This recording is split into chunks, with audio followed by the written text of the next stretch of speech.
Sigi videos di aina blog sembuju nate content sembuju nate sigi video jisu 좀 다갈라마 마땅 칼래 그 깎이니 하이따래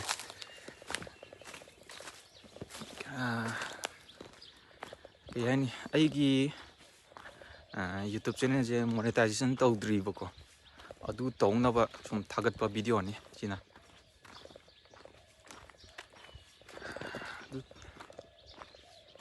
video je 40 minutes sum sangani karim yauroi sum naina walking chatpagi video dum oini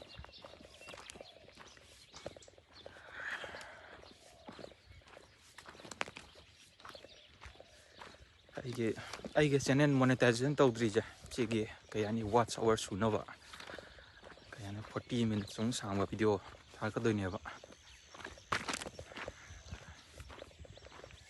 karim yauroi hꯧji leje yanglam mai le kaigi maning labuk haitar maning labuk tane leje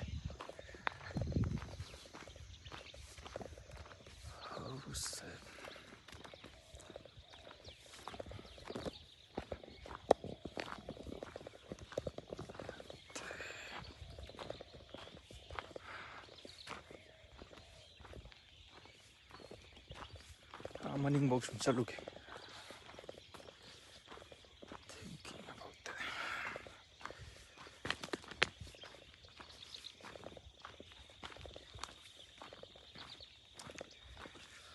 maning labuk ke kenel haitar kenel ne chalise maning labuk ke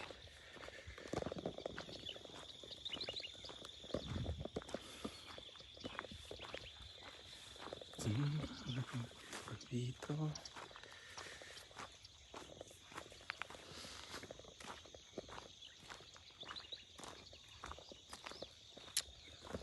Bực xe ayuk ki pung ya pung tarim kain tare ayuk ki pung tarim makai tare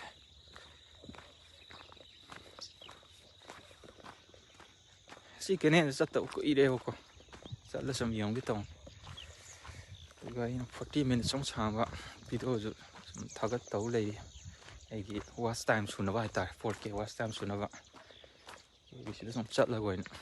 Not more than it, man. Good noise. I'm a Hawaiian viewer, man. Then tie.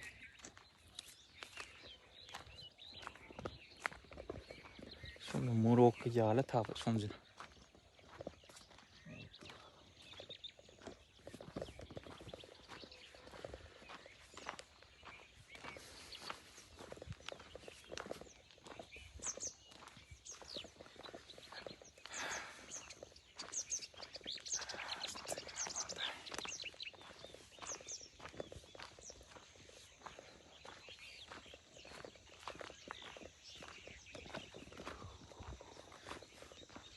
Hanggang yam naure sai da hanggang yam naure hanggang yam naure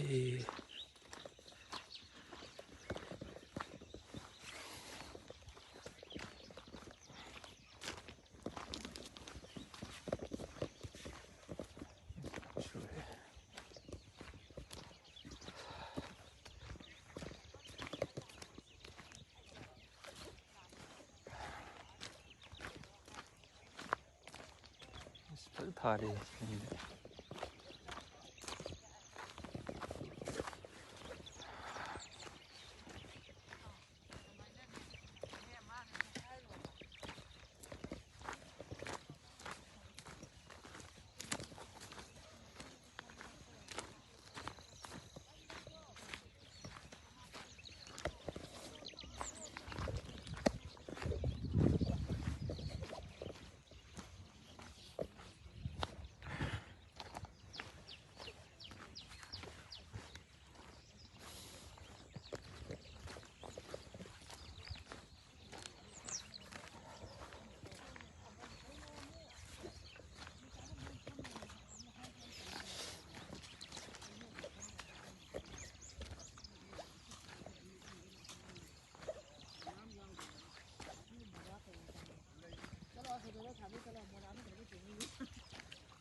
lâu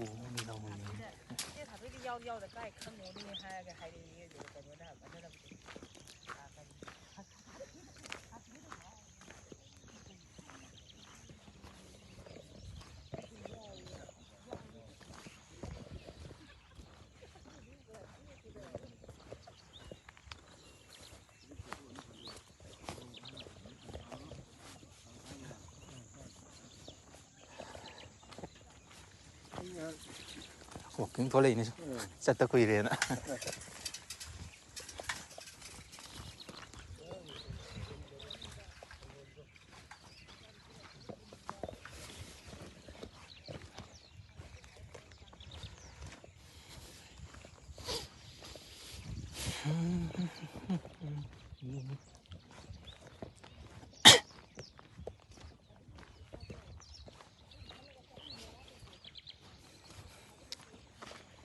Sige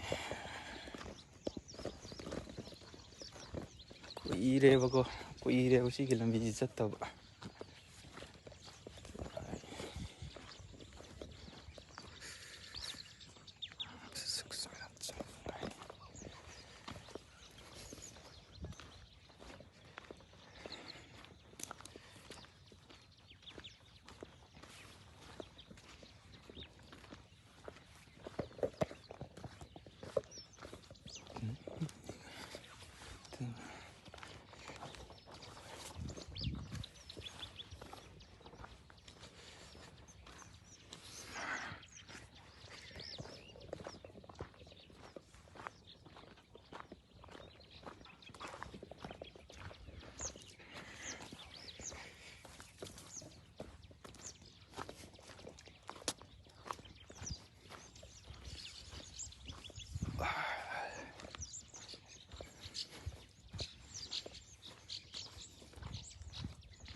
Paat ki paat ngatan sini.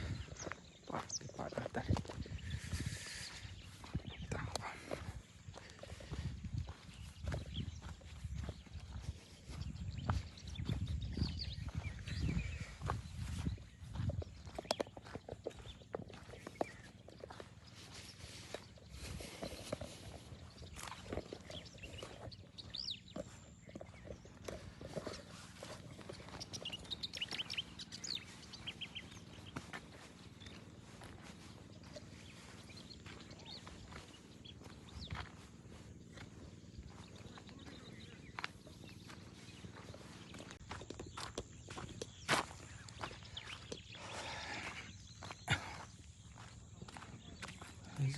Lambi loiram ni hale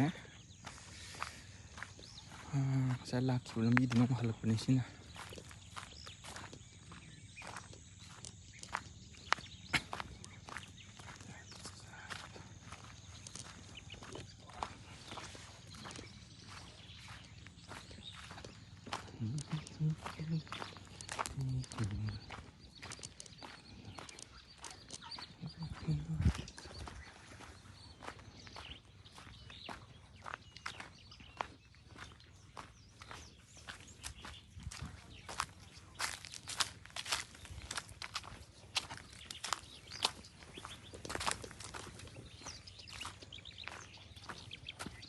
walking sat na video zo na me tawi zo walking sat video na me na mong kran ni ngao re na hai zo ya gyat ta de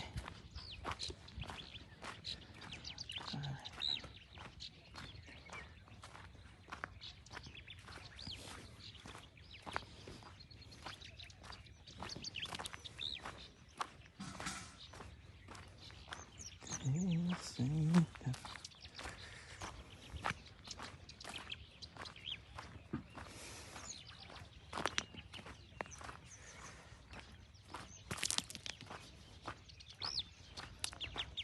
minutes some sang video low num the ludi ludi hey. How's it kind of minute cái hiểm đang cái đang gì này nằm đây start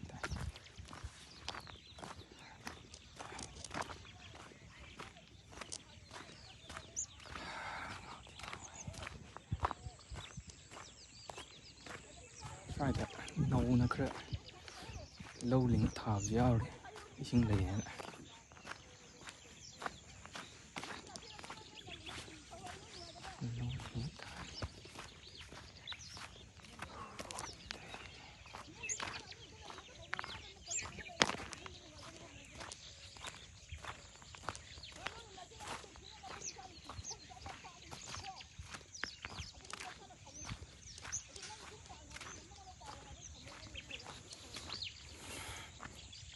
hay nấu mà bán nó phải ra đây đi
거기 머닝가 복수대 얌상을 써닝 아니대 항상 그러고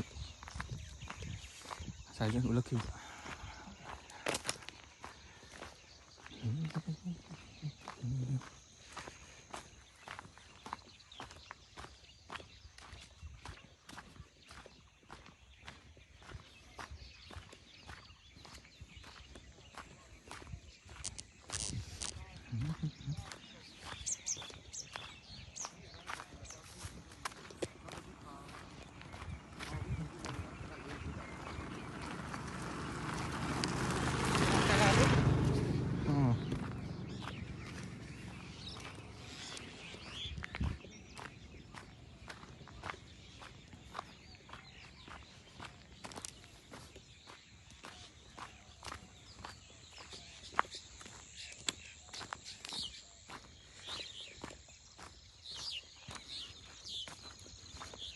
5 minutes.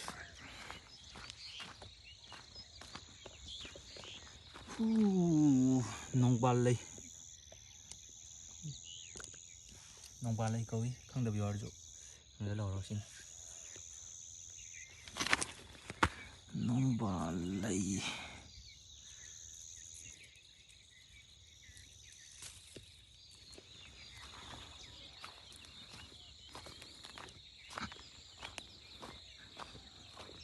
ba lấy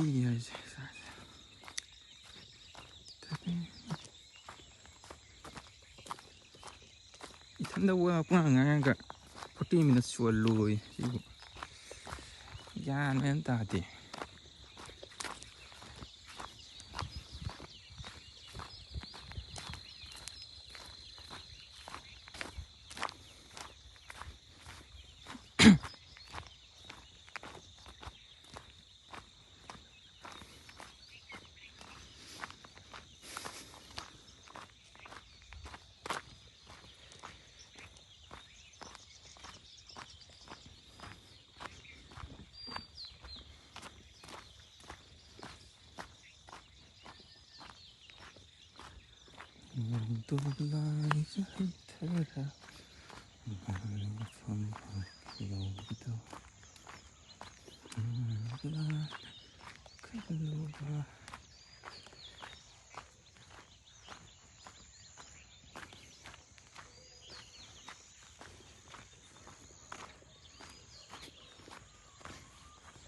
Lekaigi pukri ni sino.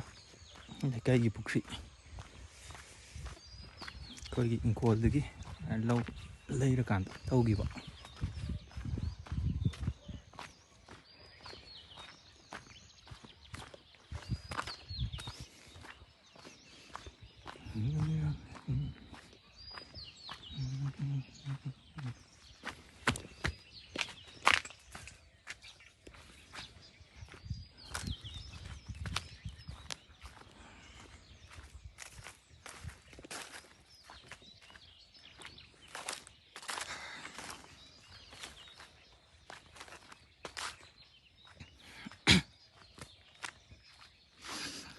ꯑꯩꯅ ꯌꯥꯝ ꯌꯦꯡꯅꯤꯡꯕ ꯁꯤꯃꯥ ꯑꯃ ꯊꯣꯛꯂꯛꯀꯗꯣꯔꯦ ꯈꯔꯕꯨꯗꯤ ꯋꯥꯠꯂꯤ adventures ꯗꯨꯝꯁꯇꯦꯅ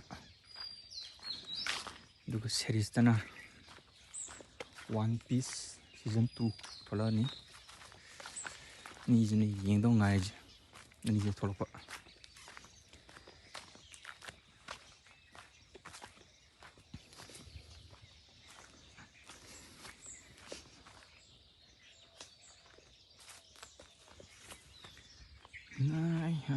Hi. Lekaigi pukri. Sida. Lambi ani thoise karom chani de. Karom chani thoise de. Som da chalage. Thanda angao paisa da chatle labuk sida. 40 minutes ki video am semo watch time scon garde. 40 minutes की video ने Shem इसे करना ओ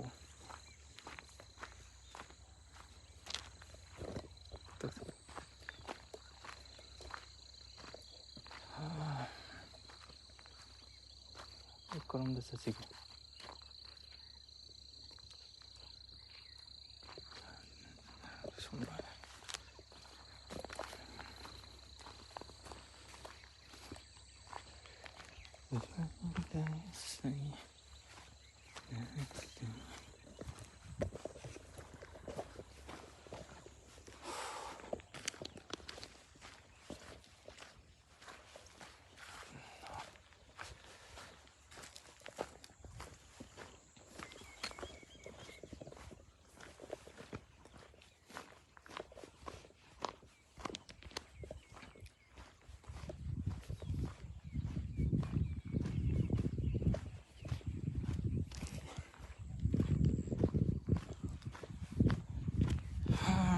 video ꯅꯝꯃꯦꯅ ꯏꯊꯟꯗ ꯃꯣꯏ ꯃꯀꯣꯛ ꯁꯝꯅꯗꯕ ꯋꯥꯁꯨ ꯉꯥꯡꯉ ꯂꯩꯕꯗꯤꯀꯣ ꯑꯗꯩ ꯇꯟꯕ ꯍꯥꯏꯇꯥꯔꯦ ꯃꯣꯏ ꯃꯀꯣꯛ ꯁꯝꯅꯗꯗꯤ ꯉꯥꯡꯅꯤꯡꯗꯦꯕ ꯚꯤꯗꯤꯑꯣꯁꯦ ꯆꯠꯄꯒꯤ ꯚꯤꯗꯤꯑꯣ ꯅꯝꯃꯦ ꯍꯥꯏꯔꯒꯁꯨ ꯃꯣꯏ ꯃꯀꯣꯛ ꯁꯝꯅꯗꯕ ꯉꯥꯛꯇ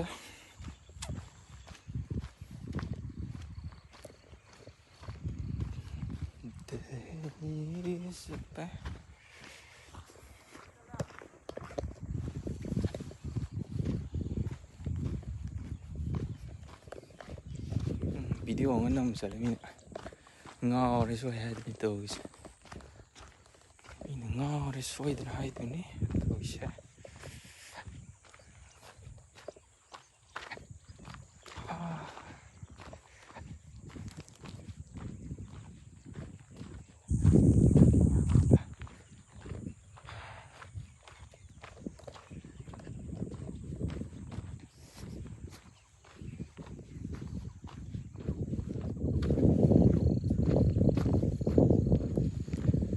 hangam khara paktana hauba jaga am yore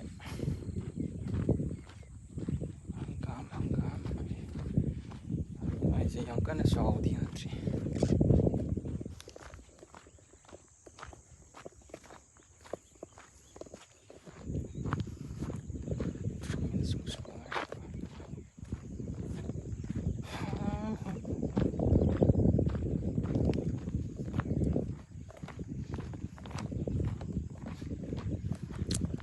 hangam atan so hangam ata khara hori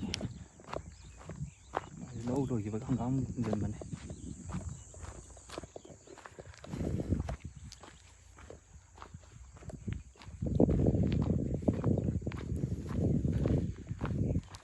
cái này lambi rồi mi pang sắt tập lambi gì nghe này video nó mà cái máy sắt bên này tao vậy ở đây ta mi đúng thiệt đấy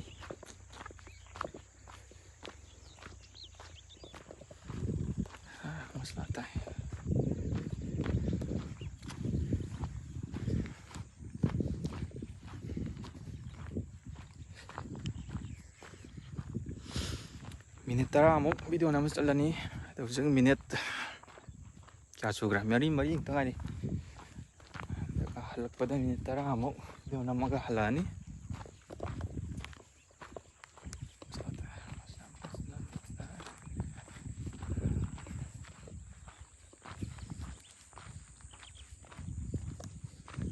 fai hangama kasi di kinuha na bobo foto na mo fazani tayo size di kaya kung sige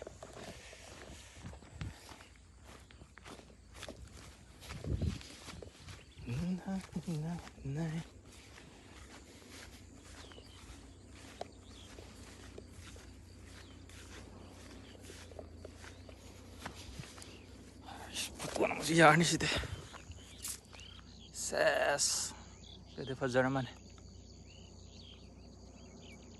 hanggang marak tag yam na dani mis hanggang marak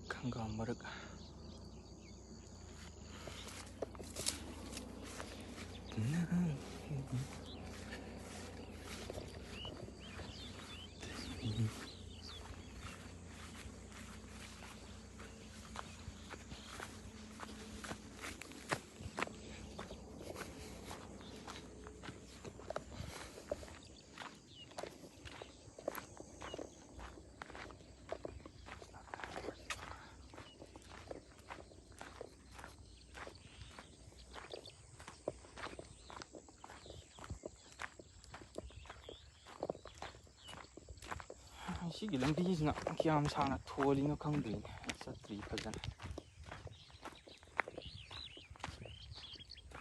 lambi kiyam sang tholi no khangdri kiyam sang tholi na swaida loi o lambi je da loi ma ni loi ri thi ra ma to ha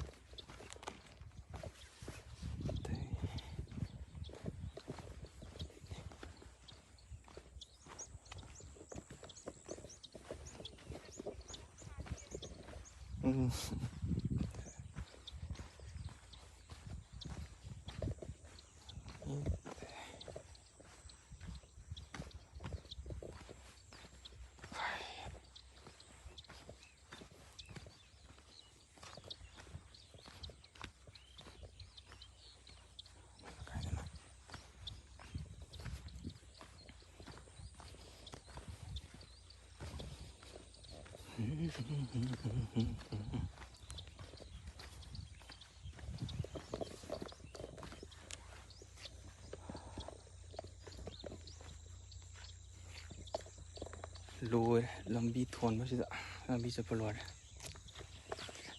ki ka lambi sida sibau thon mane ba sibau thon ba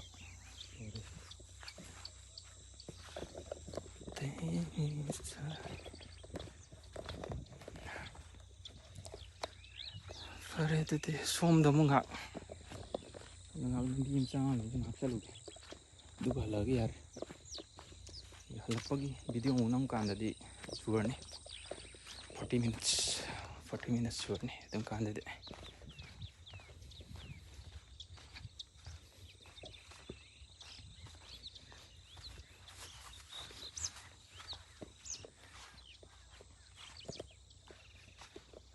Let's see.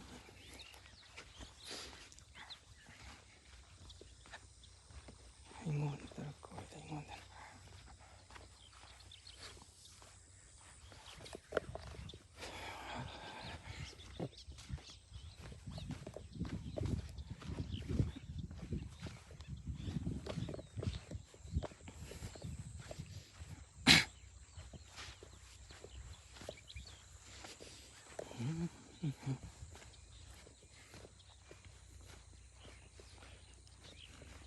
Sida jong lambi lore. Sida di hangi badare. Just macha sida di chalora. Di hangi. Hangi video nama.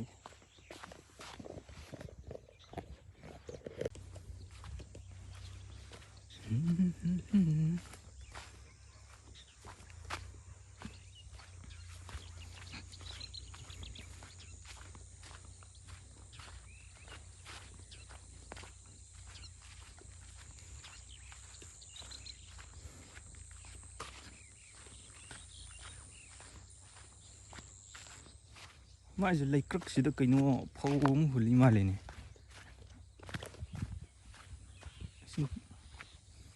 Xin cần cái phâu ốm hủi mà.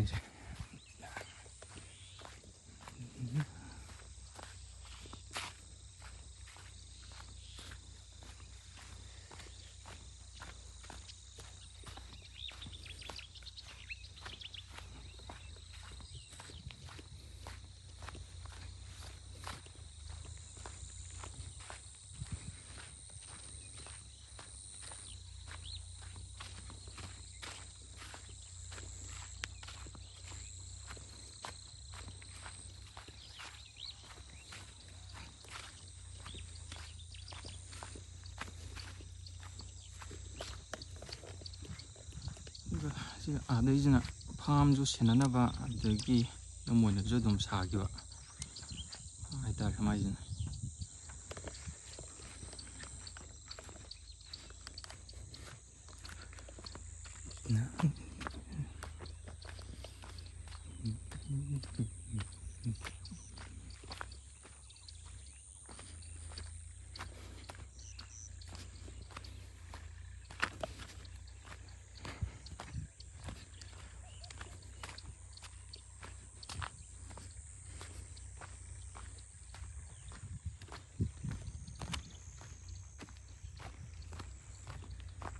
아이 어려마게 hꯧ직 때는 웃기봐. 한가함 흔모 펌도.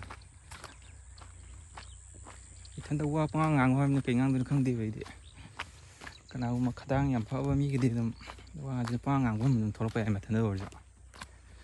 와 앙간도 왜디. 이탄다 우와 앙화디. 뱅앙들 강대. 자네 눈 타고. 눈수 타봐 그래.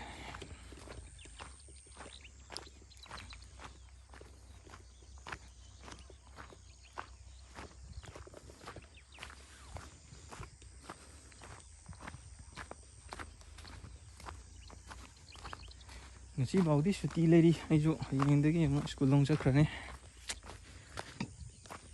school la ka chatra ma de chatra dina tebo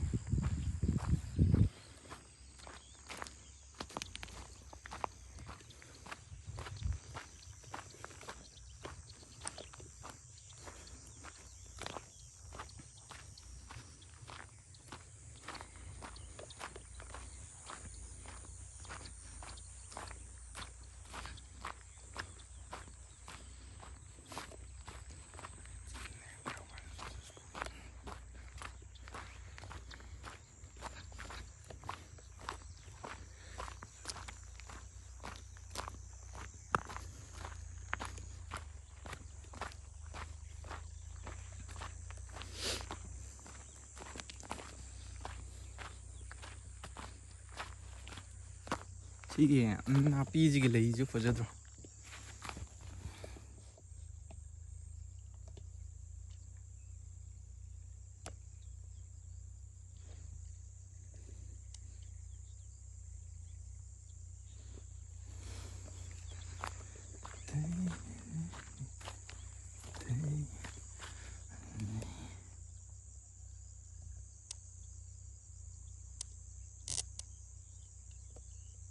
ꯐꯣꯀꯁꯁꯤ ꯏꯆꯥꯏ ꯆꯥꯏꯔꯦꯗ ꯇꯧꯔꯤꯁꯦ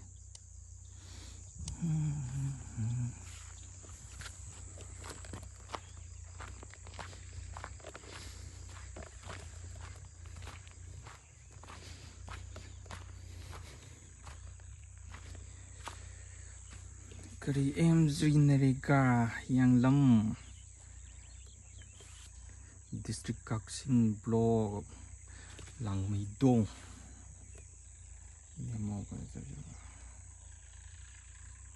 Don't have the Sabbath. That 6.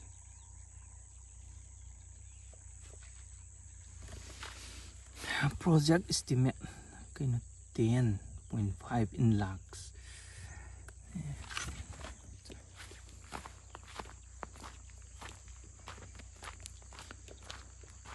Fare, so they do malage.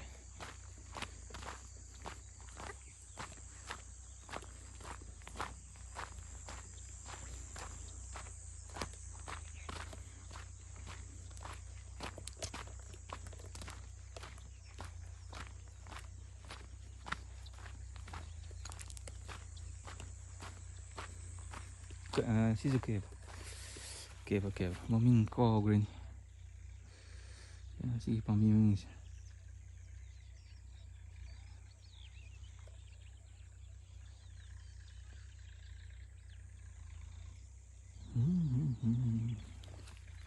Savia, call it Savia.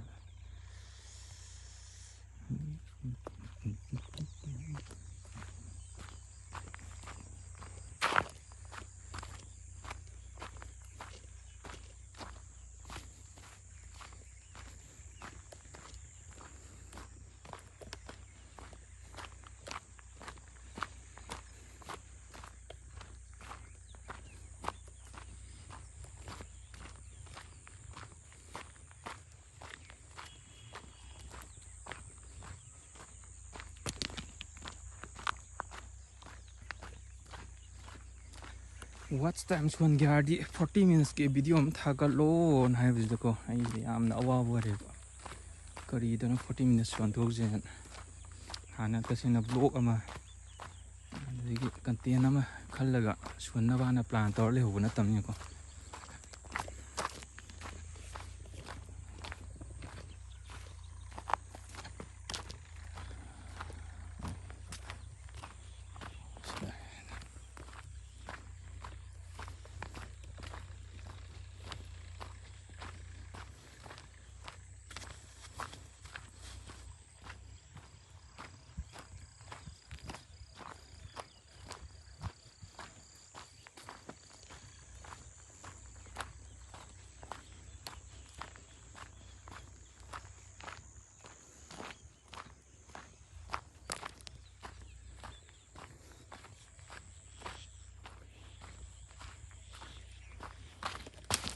ôi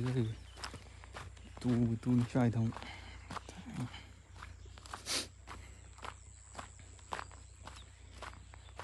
Adventures Doomsday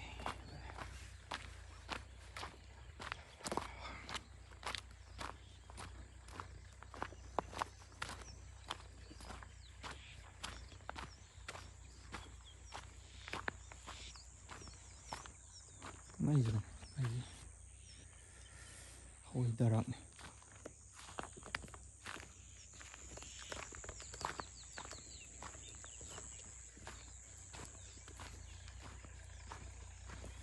tàu qua lắm chứ là gì tàu qua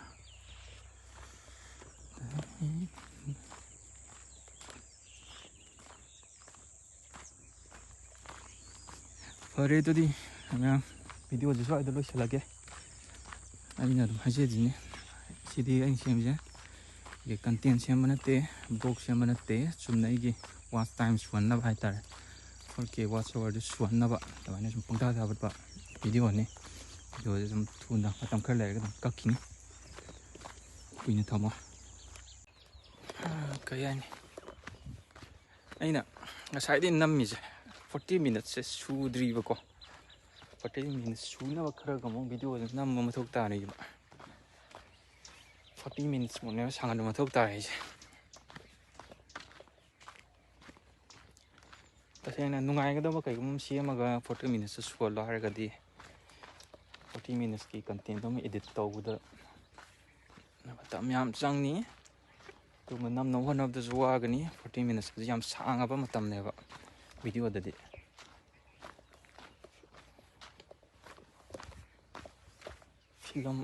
film तंखाई की पुंग हाइतार याम सा मतम तसेंना कायदन कोई चलगा सेमगिबोदी फबा B timing नंगदबा हाइतार मतम याम तेन मतमदा मैं तौनब तौरपनिना यावसंग नुमित निनी सुबदा हाइतार अदुदबदी आई कोई चपगी ब्लॉग अम फजना सेमक्केना तौ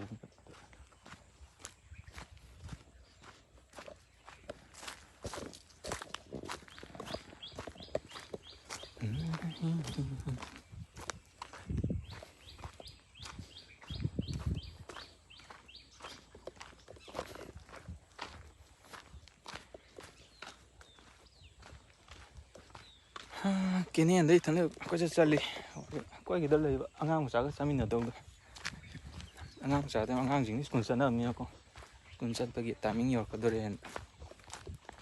इथन दोइना चले हाय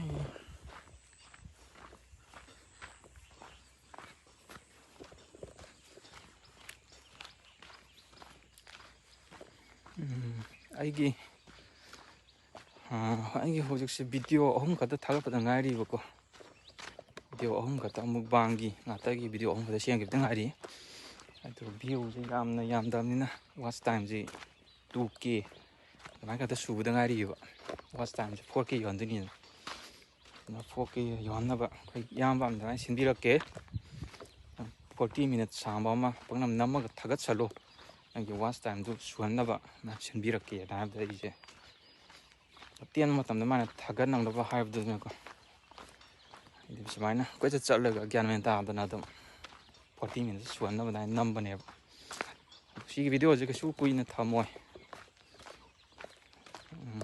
तुम कथा किने हाता कि वाच टाइम दे सुगिबगा दुम खलेबा कथा करने सुमना सिगी वीडियो जदि आगी वाच टाइम सुहनबा हाता थागलकबा वीडियो ने केम नते तेन सादि तौ इसेमै जे कछु एंटरटेनिंग ओइबा केम यावदेदा कस लंबी सुम चल video number खतनी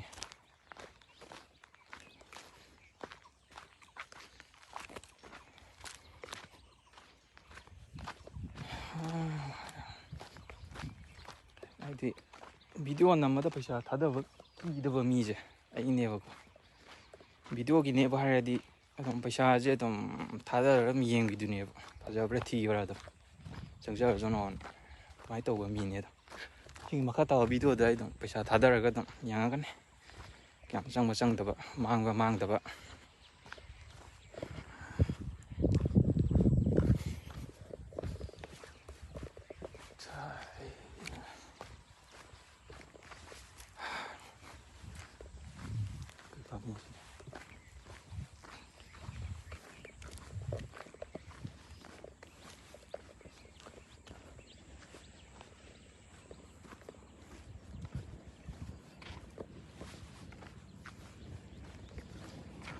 tôm thôi phun cái này cảm giác lắm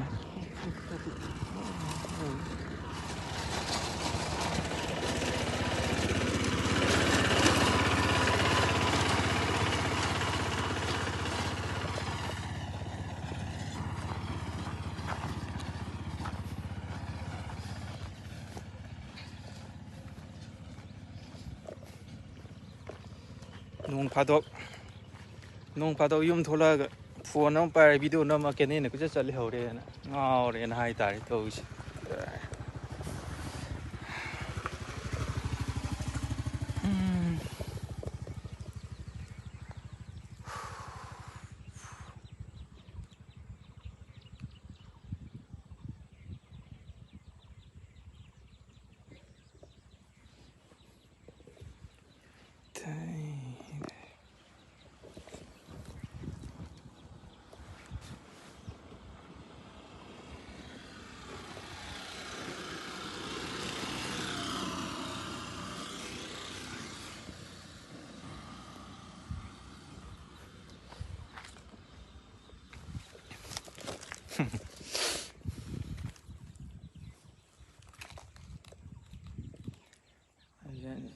ꯏꯝꯐꯥꯜꯗꯒꯤ ꯅꯣꯡ ꯐꯥꯗꯣꯛ ꯃꯌꯨꯝ ꯊꯣꯛꯆꯔꯒ ꯂꯧꯕꯨꯛ ꯀꯦꯅꯦꯟꯗ ꯐꯣꯟ ꯄꯥꯏꯔꯒ ꯚꯤꯗꯤꯑꯣ ꯅꯝꯃ ꯃꯊꯟꯇ ꯀꯣꯏꯆꯠ ꯆꯠ ꯂꯩꯔꯦꯅ ꯑꯉꯥꯡꯁꯦ ꯉꯥꯎꯔ ꯊꯣꯛꯂꯛꯑꯦꯅ ꯍꯥꯏꯗꯣꯏꯅꯤ ꯇꯧꯔꯤꯁꯦ ꯀꯅꯥꯒꯨꯝꯕ ꯈꯔꯗꯤ ꯑꯗꯨꯒ ꯍꯥꯏꯅꯤꯡ ꯍꯥꯏꯖꯧ ꯀꯩꯝ ꯈꯟꯗꯦ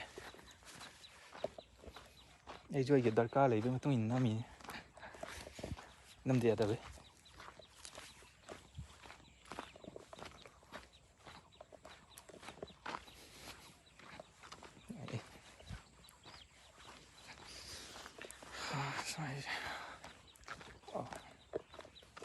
ꯑꯋꯥꯊꯕꯤ ꯄꯥꯜꯂꯤ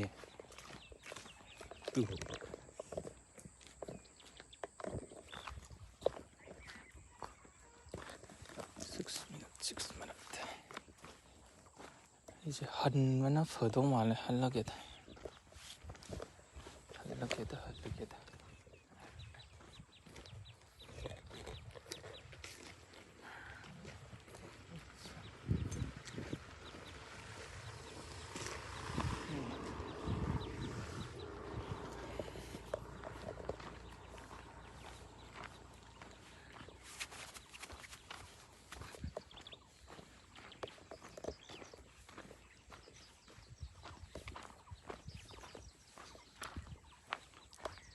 ꯚꯤꯗꯤꯑꯣꯁꯨ ꯂꯣꯏꯁꯤꯟꯕ ꯌꯥꯔꯛꯀꯗꯣꯔꯦ ꯑꯩꯅ ꯍꯥꯏꯅꯤꯡꯉꯤꯗꯤ ꯀꯟꯇꯦꯟ ꯀ꯭ꯔꯤꯌꯦꯇꯔ ꯑꯣꯏꯕ ꯑꯗꯨꯗꯒꯤ ꯌꯨꯇ꯭ꯌꯨꯕꯀꯤ ꯚꯤꯗꯤꯑꯣ ꯅꯝꯕ ꯃꯤꯁꯨ ꯄꯨꯔꯥ ꯀꯩ ꯍꯥꯏꯅꯤ ꯑꯉꯥꯎꯕ ꯃꯤꯅꯦ ꯑꯉꯥꯎꯕ ꯃꯌꯥꯝꯒ ꯃꯥꯟꯅꯗꯕ ꯉꯥꯛꯇꯅꯤ ꯃꯥ ꯇꯧꯔꯛꯀꯗꯣꯏꯁꯦ ꯇꯣꯉꯥꯟ ꯇꯥꯕ ꯃꯌꯥꯝ ꯃꯤ ꯁꯥꯙꯥꯔꯅ ꯇꯧꯅꯗꯕ ꯊꯕꯛ ꯉꯥꯛꯇꯅꯤ ꯇꯧꯔꯛꯀꯗꯣꯏꯁꯦ ꯑꯩꯁꯨ ꯑꯗꯨꯒꯤ ꯀꯥꯡꯂꯨꯞꯇꯨꯗ ꯆꯟꯕ ꯍꯧꯔꯛꯑꯕꯅꯤ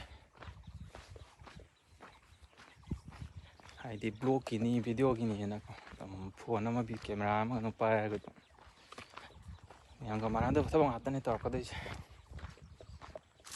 ꯑꯗꯨꯕꯨ ꯀꯟꯇꯦꯟ ꯀ꯭ꯔꯤꯌꯦꯇꯔ ꯍꯥꯏꯁꯦ ꯕ꯭ꯂꯣꯒꯔ ꯇꯧꯔꯛꯀꯗꯣꯏꯁꯦ ꯒ꯭ꯌꯥꯟ ꯃꯦꯟ ꯇꯥꯗꯦ ꯚꯤꯗꯤꯑꯣ ꯄꯨꯝꯅꯃꯛ ꯅꯝꯃꯛꯀꯗꯣꯏꯅꯤ ꯐꯖꯕ ꯑꯣꯏꯅ ꯚꯤꯗꯤꯑꯣ ꯑꯣꯏꯅ ꯁꯦꯝꯕ ꯂꯣꯏꯔꯀꯥꯟꯗꯕꯨ ꯑꯣ ꯃꯥꯏꯁꯦ ꯁꯤ ꯑꯣꯏꯔꯦ ꯍꯥꯏꯔꯒ ꯚꯤꯗꯤꯑꯣ ꯑꯣꯏꯅ ꯁꯦꯝꯕ ꯎꯔꯀꯥꯟꯗ ꯀꯩꯁꯨ ꯈꯟꯗꯕ ꯋꯥꯅꯦꯕ ꯅꯝꯃꯤꯉꯩ ꯃꯅꯨꯡꯁꯤꯗ ꯃꯌꯥꯝ ꯃꯤꯅ ꯎꯕ ꯀꯩꯗꯧꯕ ꯃꯤꯅ ꯍꯦꯛ ꯊꯦꯡꯅꯕ ꯀꯥꯟꯗꯅꯦ ꯄꯨꯔꯥ ꯉꯁꯤ ꯉꯥꯛꯇ ꯉꯥꯎꯔꯕ ꯃꯥꯜꯂꯦ ꯉꯥꯎꯕꯒꯤ ꯊꯕꯛ ꯉꯥꯛꯇꯅꯦ ꯑꯗꯨꯅꯦ ꯍꯥꯏꯔꯛꯀꯗꯣꯏꯁꯦ ꯐꯔꯦ ꯁ꯭ꯋꯥꯏꯗ ꯂꯣꯏꯁꯤꯜꯂꯒꯦ ꯕꯥꯏ